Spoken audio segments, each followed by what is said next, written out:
Hi, ನಾನು ಕೃಷ್ಣ. ನೀವು ನೋಡ್ತಿದ್ದೀರಾ ಕೃಷ್ಣ ಕ್ರೇನ್ಸ್. ನಾನು ಇವತ್ತಿನ ವಿಡಿಯೋದಲ್ಲಿ ನನಗೆ ಆರ್ಟಿಸ್ ಕಂಪನಿಯ ಈ ಗೇಮಿಂಗ್ ಮೌಸ್ನ ಅನ್ಬಾಕ್ಸ್ ಮಾಡಿ ರಿವ್ಯೂ ಮಾಡಿ ತೋರಿಸ್ತೀನಿ. ಅದಕ್ಕೂ ಮುಂಚೆ ನೀವು ನಿಮ್ಮ ಚಾನಲ್ಗೆ ಸಬ್ಸ್ಕ್ರೈಬ್ ಮಾಡ್ಕೊಳ್ಳಿ ಅಂದರೆ ಪ್ಲೀಸ್ ಸಬ್ಸ್ಕ್ರೈಬ್ ಮಾಡ್ಕೊಳ್ಳಿ. ಅಲ್ಲಿ ರೆಡ್ ಕಲರ್ ಸಬ್ಸ್ಕ್ರೈಬ್ ಬಟನ್ ಇದೆ, ಕ್ಲಿಕ್ ಮಾಡಿ ಸಬ್ಸ್ಕ್ರೈಬ್ ಮಾಡಿ. ಹಾಗೆ ಬೆಲ್ ಐಕಾನ್ ಕೂಡ ಕ್ಲಿಕ್ ಮಾಡಿ. ಮತ್ತು ಇನ್ಸ್ಟಾಗ್ರಾಮ್, ಫೇಸ್ಬುಕ್ ಪೇಜ್ ಮತ್ತು ನನ್ನ ಎಲ್ಲ ಸೋಷಿಯಲ್ ಮೀಡಿಯಾ ಲಿಂಕ್ಸ್ ಎಲ್ಲ ಡಿಸ್ಕ್ರಿಪ್ಷನಲ್ಲಿ ಇರುತ್ತೆ, ಫಾಲೋವನ್ನು ಮಾಡ್ಬೋದು.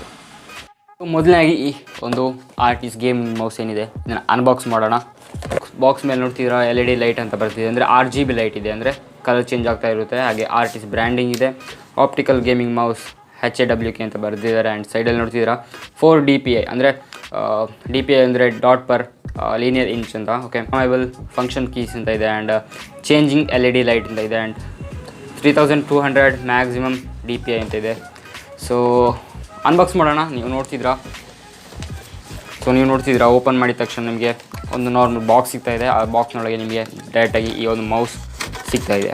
ಸೊ ಮೌಸ್ ಅಂತೂ ನೋಡ್ತಿದ್ದೀರಾ ಒಳ್ಳೆ ಒಂದು ಫೀಲ್ ಇದೆ ಆಯಿತಾ. ಇಟ್ಕೊಂಡ ತಕ್ಷಣ ಒಂದು ಲೈಟಲ್ಲಿ ಭಾರ ಇದೆ, ನಾರ್ಮಲ್ ಮೌಸ್ಗಿಂತ ಒಳ್ಳೆ ಭಾರ ಇದೆ. ಐ ಥಿಂಕ್ ಬ್ಯಾಕ್ ಸೆಟ್ ಕೊಟ್ಟಿದ್ದಾರೆ, 133 ಗ್ರಾಮ್ ಅಂತ ಕೊಟ್ಟಿದ್ದಾರೆ. ಓಕೆ, ಸೊ ಇದು ಒಂದು ನಾರ್ಮಲ್ ಮೌಸ್ ಇಷ್ಟು ಭಾರ ಇರುತ್ತೆ ಗೊತ್ತಿಲ್ಲ, ಆದರೆ ಈ ಮೌಸ್ ಅಂತೂ ಒಂದು ಫೀಲ್ ಕೊಡುತ್ತೆ ಕೈಲಿ ಹಿಡ್ಕೊಂಡ ತಕ್ಷಣ. ಆ್ಯಂಡ್ ನೀವು ನೋಡ್ತಿದ್ದೀರಾ ಸ್ಕ್ರೋಲಿಂಗ್ ಬಟನ್ ಇದೆ. And right click, left click and ಒಂದು ಸೈಡ್.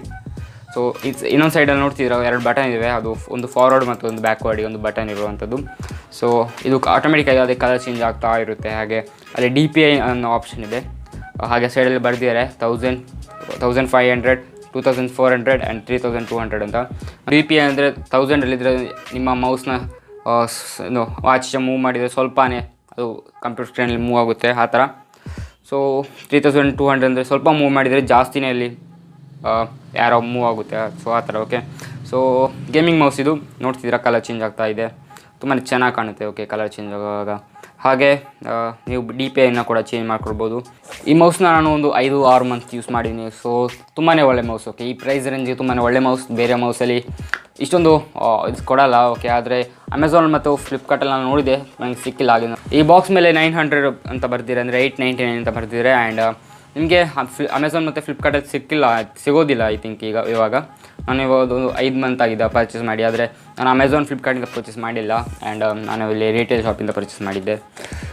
ಸೊ ತುಂಬಾ ಒಳ್ಳೆ ಮೌಸ್. ಓಕೆ, ಇದೇ ಥರ ಫಾಲ್ಕನ್ ಅನ್ನೋ ಮೌಸ್ ಬರುತ್ತೆ, ಸೇಮ್ ಬ್ರ್ಯಾಂಡ್, ಜಸ್ಟ್ ಒಂದು ಮಾಡೆಲ್ ಮಾತ್ರ ಚೇಂಜ್. ಓಕೆ, ಸೊ ಒಂದು ರಿಕ್ವೆಸ್ಟ್ ಇದೆ, ನನ್ನ ಇನ್ಸ್ಟಾಗ್ರಾಮ್ ಅಕೌಂಟ್ನ ಫಾಲೋ ಮಾಡಿ, ಯಾಕಂದ್ರೆ ತುಂಬಾ ಕಂಟೆಂಟ್ ಕೊಡ್ತೀನಿ. ಅಂದರೆ ಯೂಟ್ಯೂಬಲ್ಲಿ ಅಪ್ಲೋಡ್ ಮಾಡೋದು ಮುಂಚೆನೇ ಕೆಲವೊಂದು ವೀಡಿಯೋಸ್ನ ಅಪ್ಲೋಡ್ ಮಾಡ್ತೀನಿ. ಓಕೆ, ಹಾಗೆ ನಿಮಗೆ ಅಲ್ಲಿ ಫಿಲ್ಟರ್ಸ್ಗಳು ಕೂಡ ಇವೆ. ಸೊ ಫಿಲ್ಟರ್ಸ್ಗಳನ್ನ ಕೂಡ ನೀವು ಯೂಸ್ ಮಾಡ್ಕೊಬೋದು. ಸೊ ಫಾಲೋ ಮಾಡಿ ಅಂತ ಹೇಳ್ತೀನಿ, ಡಿಸ್ಕ್ರಿಪ್ಷನ್ ಲಿಂಕ್ ಇದೆ. Okay, you can follow. ನೀವು ಗೇಮ್ಸ್ ಆಡ್ತೀರ ಅಂದರೆ ಲ್ಯಾಪ್ಟಾಪ್ ಅಥವಾ PC ಯಲ್ಲಿ ಗೇಮ್ಸ್ ಆಡ್ತೀರ ಅಂದರೆ ತುಂಬಾ ಬೆಸ್ಟ್ ಮೌಸ್ ಅಂತ ಹೇಳೋಕ್ಕೆ ಇಷ್ಟಪಡ್ತೀನಿ. ಹಾಗೆ ನೀವು ಮೂವ್ಮೆಂಟ್ ಕೂಡ ಅಷ್ಟೇ ಚೆನ್ನಾಗಿದೆ. ಹಾಗೆ ಒಂಥರ ಫೀಲ್ ಇದೆ. ಓಕೆ, ಕೈ ಹಿಡ್ಕೊಂಡ ತಕ್ಷಣ ನಿಮಗೆ ಅದು ಆ ಫೀಲ್ ಆಗುತ್ತೆ. ಮೌಸ್ ಒಂದು ಲೈಟ್ ವೆಯ್ಟ್ ಅಲ್ಲ, ಒಂದು ವೆಯ್ಟ್ ಇದೆ, ಒಂದು ಸಿಕ್ಕಾಪಟ್ಟೆ ಅಲ್ಲ, ಒಂದು ವೆಯ್ಟ್ ಇದೆ. ಕೈ ಹಿಡ್ಕೊಂಡ ತಕ್ಷಣ ಒಂದು ಫೀಲ್ ಆಗುತ್ತೆ. ಆ್ಯಂಡ್ 6 ಪ್ರೋಗ್ರಾಮೇಬಲ್ ಕೀಸ್ ಇದೆ, ಅಂದರೆ ಒಂದು ರೈಟ್ ಕ್ಲಿಕ್, ಒಂದು ಲೆಫ್ಟ್ ಕ್ಲಿಕ್, ಮತ್ತು ಸ್ಕ್ರೋಲ್, ಮತ್ತು DPI, ಮತ್ತು ಸೈಡ್ ಫಾರ್ವರ್ಡ್ ಮತ್ತು ಬ್ಯಾಕ್ವರ್ಡ್ ಕೀಸ್ ಇವೆ. ಓಕೆ, ಸೊ ಇದಿಷ್ಟು ಈ ಮೌಸ್ ಬಗ್ಗೆ ನಿಮ್ಗೇನು ಅನಿಸ್ತು, ಅಥವಾ ಪರ್ಚೇಸ್ ಮಾಡಬೇಕು ಅಂದರೆ ಬೇರೆ ಮಾಡೆಲ್ನ ಲಿಂಕ್ನ ಡಿಸ್ಕ್ರಿಪ್ಷನ್ ಹಾಕಿರ್ತೀನಿ. ಸೊ ಪರ್ಚೇಸ್ ಮಾಡ್ಬೋದು. ಸೊ ಈ ವಿಡಿಯೋ ನಿಮಗೆ ಇಷ್ಟ ಆಗಿದೆ ಅಂದ್ಕೊಳ್ತೀನಿ. ಇಷ್ಟ ಆಗಿದ್ದು ಲೈಕ್ ಮಾಡಿ, ಶೇರ್ ಮಾಡಿ. ಬೇರೆ ವಿಡಿಯೋಗಳಿಗಾಗಿ ನಮ್ಮ ಕೃಷ್ಣ ಚಾನಲ್ ಸಬ್ಸ್ಕ್ರೈಬ್ ಮಾಡಿ. ಸಿಗೋಣ ಮುಂದೆ ವಿಡಿಯೋಲಿ. ಬಾಯ್.